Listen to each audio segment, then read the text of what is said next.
The REDMAGIC Astra is officially my first gaming tablet ever. It's a tablet that's made specifically for gaming, and not to say that I've never reviewed tablets or smartphones, but the fact of the matter is this is a tablet that was designed by a company that lives and dies by gaming hardware. REDMAGIC is known for their gaming hardware for many, many years now. They have the obviously the REDMAGIC Nova, which is another tablet that they've released. But for me, this is officially the first tablet I've had an opportunity to check it out.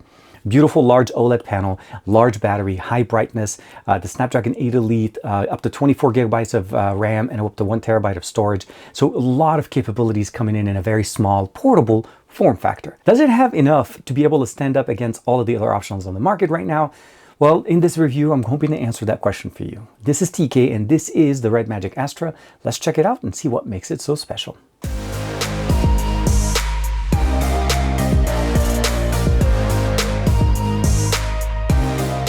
Like and subscribe and make sure you hit that bell icon so that you're always notified to whenever we have new videos for you on the channel. This is the REDMAGIC Astra tablet. You can pretty much see it right there right away. It's powered by the Snapdragon 8 Elite. That is the processor at its core.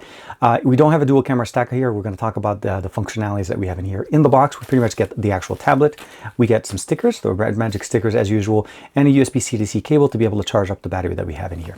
Nicely, we have an 8200 milliampere battery that can be charged from 1 to 100% in about 71 minutes, or an hour and 11 minutes. And of course, powered by the Snapdragon 8 Elite. Now on the back, we have a nice transparent material here, providing us the ability of seeing a little bit more of like an internal part. The Snapdragon 8 Elite is the processor powering this. We have a vapor chamber here. We have obviously composite liquid metal, and of course, REDMAGIC win more games. Now on the right side, we have two sensors, or two basically pop up. We have the dual tone LED flash, we have the 13 megapixel Barrett sensor, and next to that is the RGB lights. You'll notice that the light turns on around this, and of course this is the fan that we have built in here, because this actually has also a cooling fan on top of the composite liquid metal and of course the vapor chamber. We have a magic key here that provides us the ability of jumping between different modes, and you'll notice right there the REDMAGIC logo does actually illuminate once the game is turned on, and of course we have the nice logo here for REDMAGIC. On the left side, we have one of the two stereo speakers that we have in here. We have a fingerprint sensor that doubles as a power button. On the top, we have access to the REDMAGIC, or basically the switch to turn on gaming mode and turn it off. We have one of the microphones and a volume rocker up and down. On the right side, we have access to the USB-C port. This is USB-C 3.2 with support to video out, which is definitely very nice. The secondary speaker for stereo, an additional microphone on the side here. And then on the bottom, we have pretty much a clean slate. Now, of course, we're greeted with that beautiful 9.06-inch OLED panel. It's a 2.4K resolution display at ready to go up to 165 Hertz. It has a 90.1 screen-to-body ratio. So you'll notice we do have a small little bezel on the side here, giving us the ability of holding it without accidentally touching it or interacting with it accidentally. Google Play services are installed in here. Swiping on the left, we have a somewhat of an aggregation or a news aggregating side. You can swipe up for access to the applications that you have. Swipe down, access to the notification in here. We'll swipe that away. And of course, you have the ability of expanding, changing different options. You have the ability of turning on the light strip, the fan, changing the refresh rate here. We can go all the way up to 165 Hertz as far as the maximum refresh rate. Dark mode turned on, of course, auto rotation. Now, the nice thing, of course, is that also this is running REDMAGIC OS 10.0, running on top of Android 15. So out of the box, we definitely have that. The REDMAGIC Astra gaming tablet is the name. The model that I have has 12 gigs of RAM with 256 gigs of internal storage. We can go all the way up to 24 gigabytes of RAM and up to 1 terabyte of storage. The model number is NP05J, again powered by the Snapdragon 8 Elite mobile platform. The resolution here is 1504 by 2400. That's the 2K resolution. 8200 milliampere battery that we have in here. And the last thing I do want to mention is, although we have a 13 megapixel camera on the back, the main sensor on the front is going to be a 9 megapixel camera, capable of shooting 1080p resolution on the front and up to 4K resolution on the main sensor on the back. Now, as far as customization, again, you can go in there. There's themes, personalization, home screen, display, notification, speakers, sound option, the cooling fan option, the light strip, the features, the REDMAGIC AI Plus, apps, battery, storage, all the different information that you want, and of course about the tablet and system update. I did receive 2 updates since I've had the tablet itself, and it's been running pretty nice for me. And of course, you can connect to your personal Wi-Fi. One of the things I'm pretty sure a lot of us want to know is, how does this compare as far as the Geekbench scores? Now, when it comes down to the Geekbench score, you do need to make sure to turn on monster mode, and you'll be able to get the 3132 for the single core and 7839 with the multi-core. If you're using it directly with the Rise mode, you're getting a 2667 and 8244 for the multi-core. Regarding the camera experience, again, we have access to the front-facing and the rear-facing camera. It obviously uses the entire display. We have access to video, time-lapse, photography, panorama, and of course, slow motion. Under video options, on the main sensor, you're able to go all the way up to 4K resolution. That's going to be that H.264. On the front-facing camera, same resolution, well, same experience is going to be at 1080p resolution, providing us that access. Let's go ahead and go outside real quick and do a quick sample of the front-facing and the main sensor on the back on the REDMAGIC Astra. We're going to start off with the front-facing camera here. Now, 1080p resolution is the maximum we can get, but this should be pretty decent for video calls if you want to be able to chat with somebody or even just record a quick message like me. This is the front-facing camera on the Astra and the REDMAGIC Astra, and of course what we're looking for right now is what can we do with the main sensor on the back, because we can shoot up to 4K there, and obviously that's going to be the best performance. So we went ahead and switched over to the main sensor on the back. 4K is going to be the best resolution we can shoot here, so 1080p on the front, 4K on the back.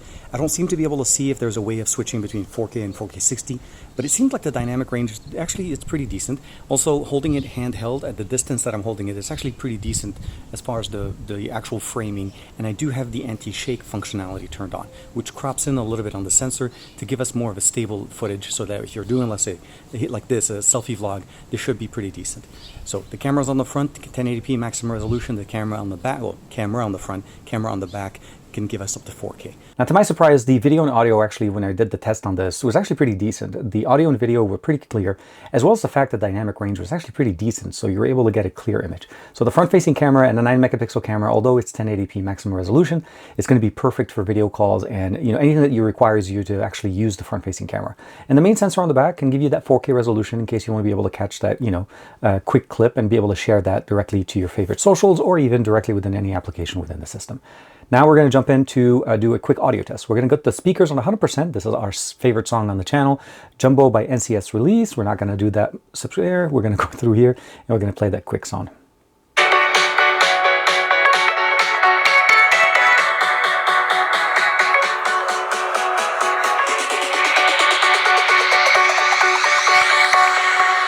Jack it up.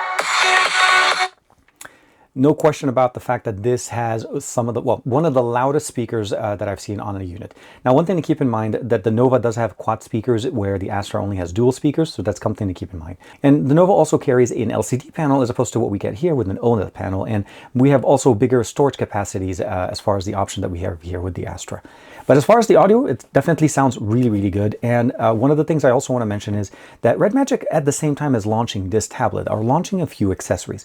This actually does support pen input, which is also going to be a separate accessory that REDMAGIC is releasing. There's going to be releasing also a screen protector, as we'd expect, a folio case to cover it.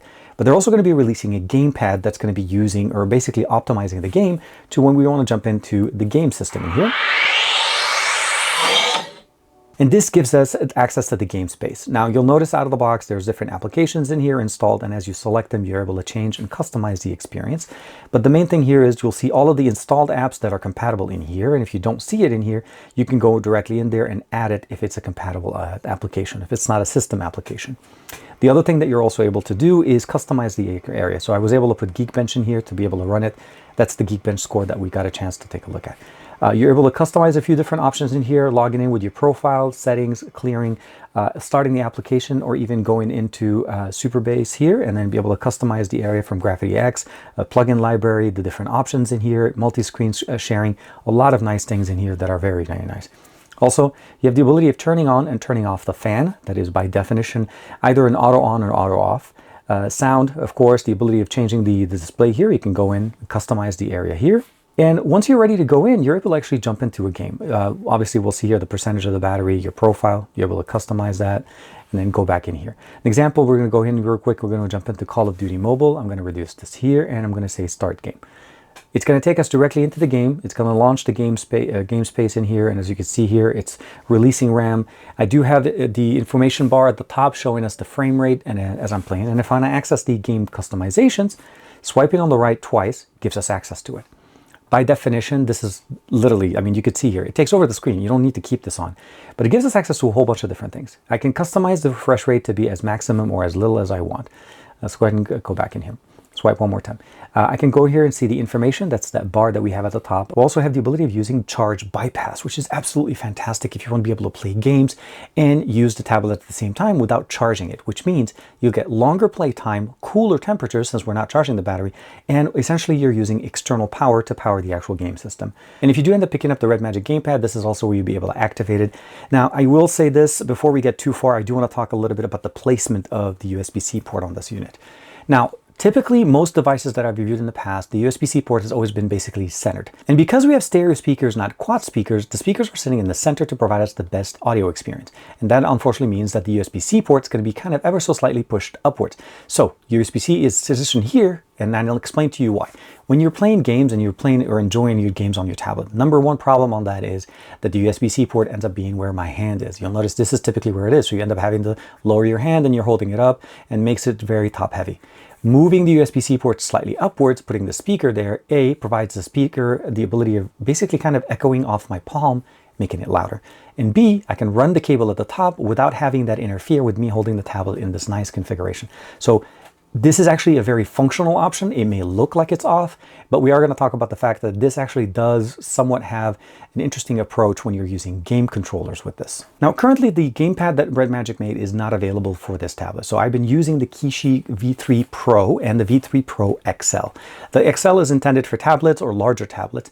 And of course, the Pro is also intended for smartphone / medium-sized tablet. Now, the Pro works perfectly fine. It expands big enough, as you can see here, and it holds the actual tablet.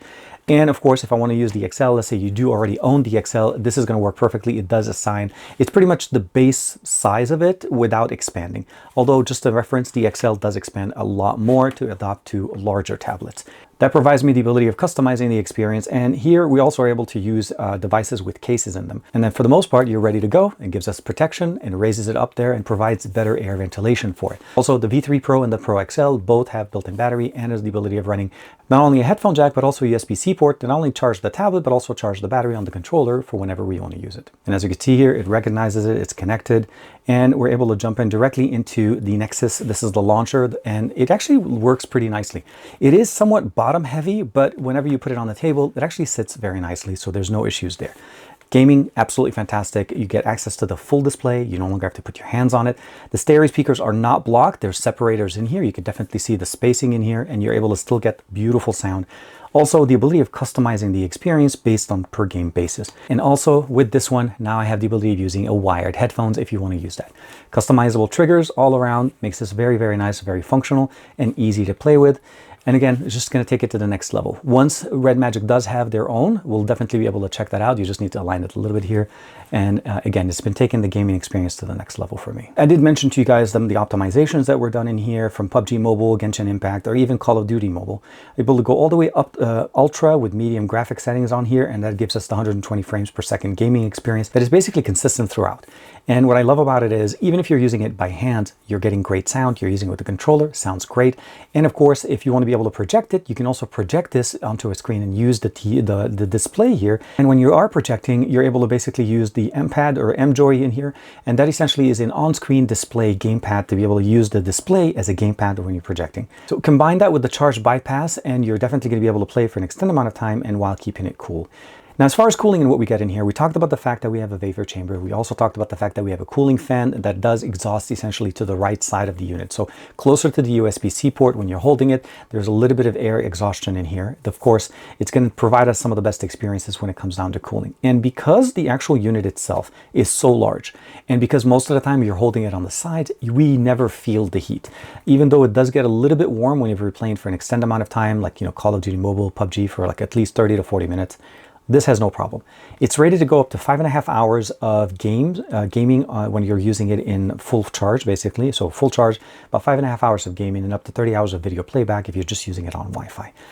Jumping off the actual Game Genie in here takes you back directly into the main screen. We'll jump back into it. It is in small window. You don't have to keep it in there, but if you do, you can. Now, my favorite way of using this tablet has been basically, as I mentioned to you guys, playing it with the game controller. But sometimes when I want to be able to enjoy content, I've recently started to watch Lost, the entire seasons on Netflix. They have season 1 through 6, and they're all available to download. And even Squid Games just came out. So I've been actually using these glasses. And these are the X-Real 1 Pro glasses. And what makes them so special is the ability of using them over USB-C, connecting directly into the tablet, I can enjoy my content directly from the tablet on a large, beautiful display. And it has electrochromatic glass. It can actually dim itself. It also has a camera in there if you want to be able to use the camera as a functionality option. But it makes it so that I'm able to enjoy the tablet experience on a large display on the go, on airplanes, in the car, anywhere I want to be able to. Even if I'm taking a lunch at work and I want to be able to just enjoy myself playing games and just enjoy the experience, this is going to work great. I will mention though, Kishi does not support video pass-through using the controller. So if you're wondering about that, it will pass through power, but it does not pass through video. So how has it been using the tablet as far as gaming? There's, again, the different levels of gaming. You can play directly on the tablet. You can play by either projecting it, or you can use a controller with it. You can use the glasses, as we talked about here with the X1 Pro. So there's a lot of different things that you can do with the tablet itself. And it's quite versatile for what it offers. The 8 Elite in here, I feel like is the best chip to put into a tablet because the overall performance when it comes to cooling, it's always a situation where your fingers are never wherever it's going to get warm. And what I mean by this is even though the area in here gets a little bit warm, you're never holding it in this situation. You're always holding it straight up, which gives you a really good configuration from the sense of heat dissipation, but also consistent gaming experience. The fan that is built in here with the vapor chamber provides you better cooling. Again, marry that, of course, with the the RAM and the storage configuration. You can load up and install a whole bunch of different things.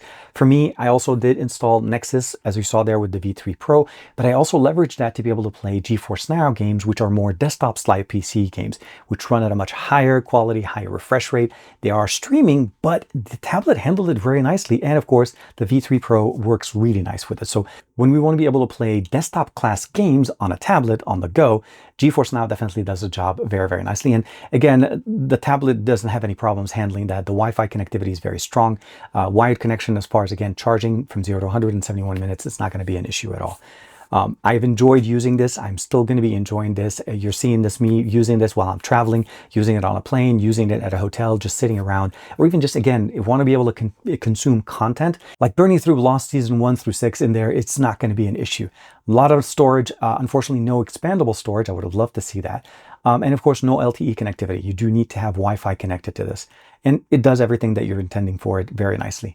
The cameras are okay. They're going to definitely be okay for what you need to do. Let's say a video call, recording a quick clip, or taking a couple of pictures here and there. They're not going to have any problems, as you see with the samples that I'm sharing with you guys. But overall, I have been so impressed with the hardware that we have in here and the experience. And I'm hoping that if you guys are considering picking it up, just keep in mind that it starts at about $550. This is, again, a gaming tablet with the Snapdragon 8 Elite that is small, portable, powerful, and it has a lot of options. Video out as well makes this, for me, a win. Obviously, security with the fingerprint sensor, the game space, the dedicated game space, the fan, the nice design that we have in here. There's a couple of colors available. But overall, if you're looking for something that is gaming specific, but also does great for content consumption, I feel like the REDMAGIC Astra not only nailed it, it actually delivers above what you should expect for about $550. Let me know in the comments below, what do you guys think of the brand new Astra gaming system here?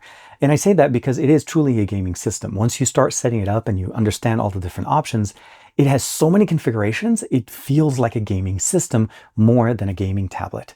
I'll see you guys in the next video. Thank you very much for the support. Thank you to REDMAGIC for allowing me to check out the Astra. And let me know in the comments below, what do you guys think?